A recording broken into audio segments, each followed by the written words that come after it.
August is almost over, but not without WWE giving us one more PLE to sink our teeth into. Yes, we get two PLEs in 1 month, and that month happens to be my birthday month, and that day is actually today. So if you could drop a comment, tell a player happy birthday, drop a like, something, very much appreciated. If not, just you being here and viewing this is just as good. I was here to open August with my SummerSlam predictions and going to SummerSlam, which I was 100% right for. 100% right in my SummerSlam predictions. Let's see if I can go 2 for 2. And so I'm here to close out August with my Bash in Berlin predictions. So let's get into it. We'll start at the top of the card with the Women's Tag Team Championships. Isla Dawn and Alba Fire versus my girls Bianca Belair and Jade Cargill. Also my daughter's favorite wrestlers in the whole entire world. And my girls need their titles back. Now, it's been a good run for Alba and Isla. I'm glad they got their moment. I'm glad it was cool. But I do not see this match, unless Blair Davenport gets involved in some way, in how Jade and Bianca do not carry those tag team titles for the future. Because ever since those two won the championship, it's been kind of bland. I feel like they're, just kind of, I feel like the championships could be held on a higher pedestal. Let's go with Bianca and Jade with the win for the tag team women's championships. Now next, let's go down here to CM Punk versus Drew McIntyre in a strap match. Now, this story has got a lot of gas to it, but I'm hoping it doesn't run out of gas too soon before we get to Bad Blood and they get that Hell in a Cell match that we know has to happen. It has to happen. But I think CM Punk will get his win back over Drew McIntyre. Since Drew McIntyre won the first one, CM Punk has to win the second one, so therefore they could go for a third match. Now in the way it happens, I don't know, but that match should be very, very entertaining. But I'm definitely clocking out with CM Punk with the win. Now let's move on over to the left, and we got the Terror Twins, Damian Priest and Rhea Ripley, who both got done dirty at SummerSlam by the Judgment Day. The Terror Twins are going to be going up against Dominic Mysterio and Liv Morgan. Oh, this, out of all the matches on here, I think this is the match I've had most trouble trying to predict and trying to figure out the outcomes. Because on one hand, you got Damian and Rhea winning, which is good. You want them to get their payback, but you still want, I still feel like there's some heat that you can give Liv and Dom, and that, I think that place will explode if Dom and Liv were to win. But if I was to go on instinct, it's like I went on instinct with Rhea and Liv in the SummerSlam. I think maybe the heels come out with the win. I definitely could see Dom and Liv coming out with just a crappy win, because maybe they get their payback at Bad Blood, or I don't know. I still feel like there's a little more heat and a little more salt you could throw onto this little storyline to get it really, really cooking. You know what I'm saying? But if I had to go, I'm gonna say Dom and Liv winning to add some more heat onto them and further the storyline. Because this story, like I said before, this story ends with Rhea getting her championship back.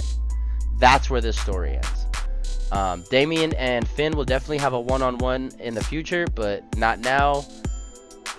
Dom and Liv for the win. That was the hardest one on the whole card.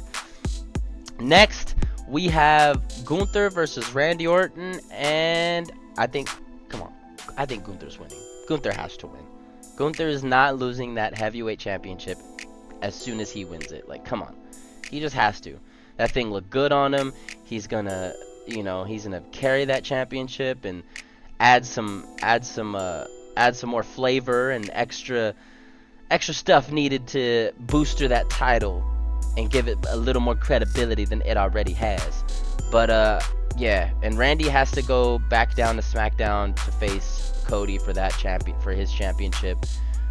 So I see Gunther definitely taking out the win, which leads into my next prediction, which is Kevin Owens versus Cody Rhodes, and my boy Cody Rhodes is coming out with the win. They've been teasing this whole Kevin Owens heel turn, which I could kind of get, But if anybody's gonna turn heel, I think it's gonna be Randy Orton coming back for that championship. So definitely Cody Rhodes is scraping out with the win. Maybe Kevin winning by some crazy stuff, but Cody Rhodes winning that title at the show of all shows at WrestleMania, and then losing it at a show like Bash in Berlin, which nothing against Bash in Berlin, nothing against Germany, but I don't see it. I don't see it. Maybe they're waiting for like a really big moment to take that title off of Cody and give it to a heel so he can fight for it back. Maybe actually losing to Randy, and then he has to chase it back off of Randy. But as of it stands, Kevin Owens versus Cody Rhodes, that's going to be the main event, and I see Cody Rhodes definitely winning. So just to recap, Bash in Berlin is this Saturday, and we have 5 matches, which is what Triple H loves to do. And I see Bianca and Jade getting their women's tag team titles back. I see CM Punk winning the strap match. I see the Terror Twins taking a L against my probably better judgment, and seeing Dom and Liv scrape a win out, just to add some nuclear heat onto them into this story. I see Gunther beating Randy Orton and adding just that much more credibility to the title. And of course, Cody Rhodes beating Kevin Owens to retain and further his story. And I think it leads into Randy coming for that title in the near future at Bad Blood or something. But those are my Bash in Berlin predictions. It's my birthday. I'm gonna enjoy the day. I'm going to just watch a lot of wrestling, eat a lot of good food, and man, enjoy my day. I hope you guys enjoy yours. It's been Clumzyuno. Like, comment, subscribe. I do predictions for PLEs. I'll talk about a Raw or SmackDown on live streams with the boys whenever we're playing Overwatch or Apex or Call of Duty. But if you love wrestling as much as I do, or specifically WWE, because All In actually, oh my goodness, All In was an amazing pay-per-view, by the way. Oh my goodness, I'll get into that after I actually sit down and analyze the whole show. But I thought All In was pretty good. That's AEW's WrestleMania, and from what I've seen, they hooked me in. So shout out to you guys if you guys are still here. I'm Clumzyuno. This has been your Bash in Berlin predictions, and I'm out. Enjoy your day.